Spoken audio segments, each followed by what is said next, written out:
Hello, I'm back with some more Escape from Tarkov, and today we're going to be talking about recoil.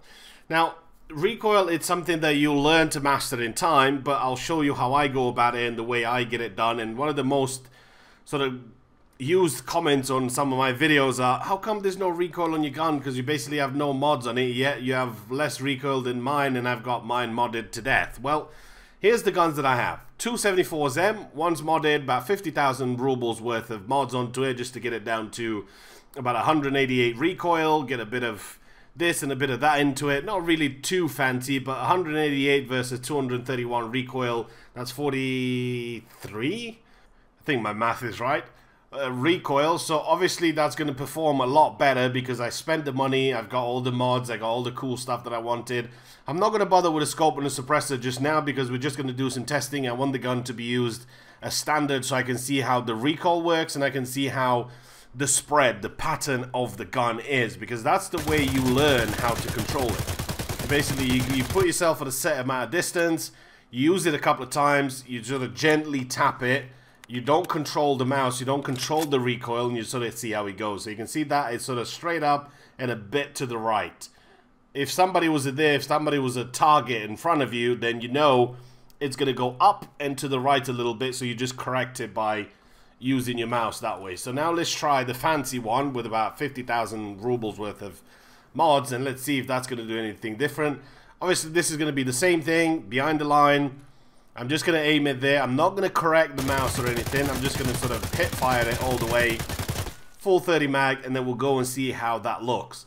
Now, you can see the spread on the left and you can see it on the right, and then you can make up your own sort of judgment how and what looks a little bit better. This one looks like the recoil, it's sort of up, left, and right a little bit to control that one. To me, personally, I got to say that I'm still sort of leaning a bit more towards the one to the right because it's much easier to control the standard one than the modded one.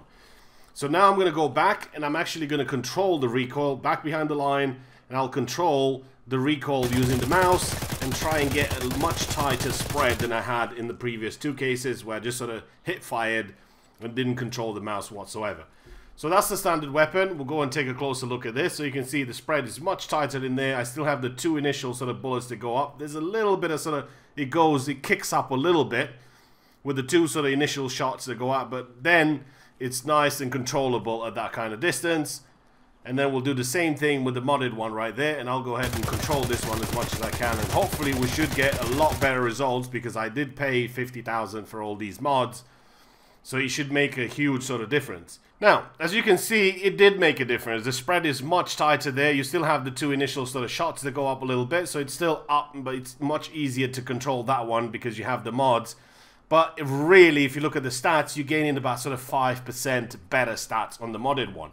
Now, the way you calculate that, as I said, with 1,000, so all in all, 4 or 5% better stats for 50,000 rubles, it's just simply not worth it in my book, and that's why I don't really use that many mods on the weapons.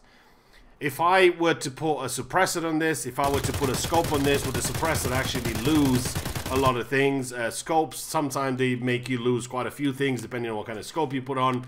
But if I were to put, let's say, a PSO on this, and I could actually use it at long range, and I can put a good scope on there, a good suppressor on this, then that's probably going to cost me another 50,000. So all in all, I'll be spending roughly about 100,000 rubles on that weapon to make it sort of the way I wanted to make it. But the problem is, I'm only going to be getting about 5% better performance out of my gun than a standard one. And for me, that's just simply not worth it. As you can see now, I'm going to take a standard AK-74N.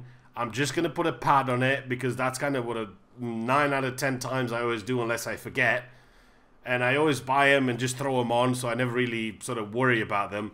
But you'll see what kind of spread you can get with this at a bit sort of further distance a little bit with a prone position.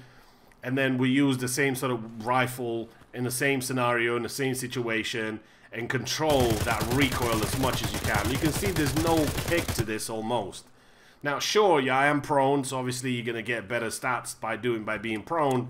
But even if you stand up, even if you crouch, you're not going to get too much out of it. Look at that. I mean, that initial shot that sort of blasts up a little bit, but the spread is really, really small there. So if that's a target, that's basically the size of his head.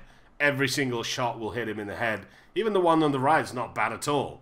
considering that's just a standard gun. So now you know why I don't really spend that kind of money on mods and I don't really use them that much. I'd rather learn the pattern, learn the recoil myself, and I don't have to rely on mods. When it comes down to sort of big maps, shoreline, interchange, woods, a scope will greatly help you, because the big sort of open maps, if I can put one in your face from 200 meters away, it doesn't matter what kind of mods you have on your gun, I can still take it down just because I have that scope. Same goes for rain, same goes for night raids. A suppressor in the right space, in the right time, will make a huge difference. So just keep in mind, less is more sometimes, and for 5% is not really worth it to spend that kind of money on AK mods.